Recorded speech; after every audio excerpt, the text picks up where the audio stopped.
So we're over here, and one thing I love living and learning about buildings is understanding the aspects of how is the use case.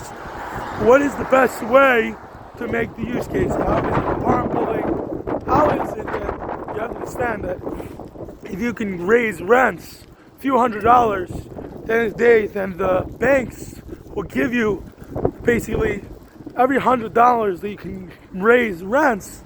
They adds tens of thousands of dollars in basically the value of your property. So you always want to find the value add, and the ideas of value add is that you're finding something that has room, that's in a desirable location, that's, let's just say, 50% occupied or 60% occupied, and you're like, okay, I want to make the other 40% occupied. So you go ahead, you find where's the value, and you can force appreciation, right? You can understand what is the depreciation, what are the tax benefits to this property. When you're going to build something, you always want to understand what can I do with the different ways how I can get money out of this property. And one way is to force appreciation. There's appreciation, there's depreciation, there's actually equity, right? There's different ways that you make money in a property. There's rent, there is understanding, hey, what it is that you can build.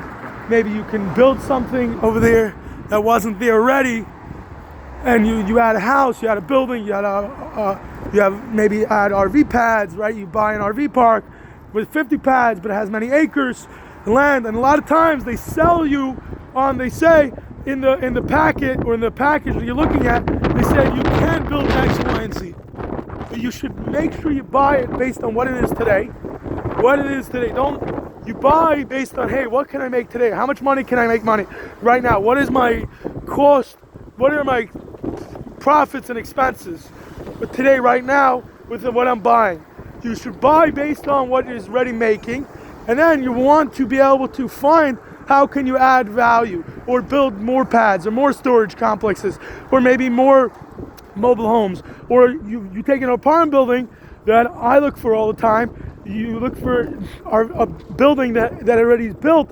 Maybe you can build some more rooms, or maybe you can do a renovation, right? You want to know, hey, the renovation, and you renovate, hey, how many rooms can it be? What's it going to cost me to renovate these rooms? And then how can I make sure that it's more equity? So you're basically making sure when you add the value, not only you're paying money for the building, you're also paying for the materials and the cost and what is going to cost me on my capital, right?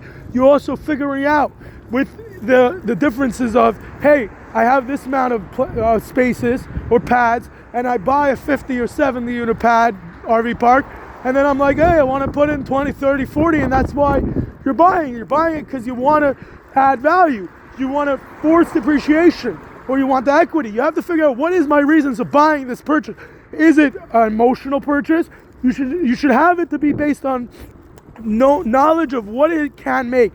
What are the differences of the cost versus the profit and the loss? And also you have to understand what are the differences and the nuances of this market. What is it really can make? And then also understanding, hey, these are my expenses. Understanding that there's differences in different markets of different materials, different build outs. You always have to think twice the amount, 2.5 times in money that it costs, and also 2.5 times that it'll take, length of time that it'll take, right? Understanding that I've seen a lot of times people they say that it will take this amount of time, and then it takes double or costs more.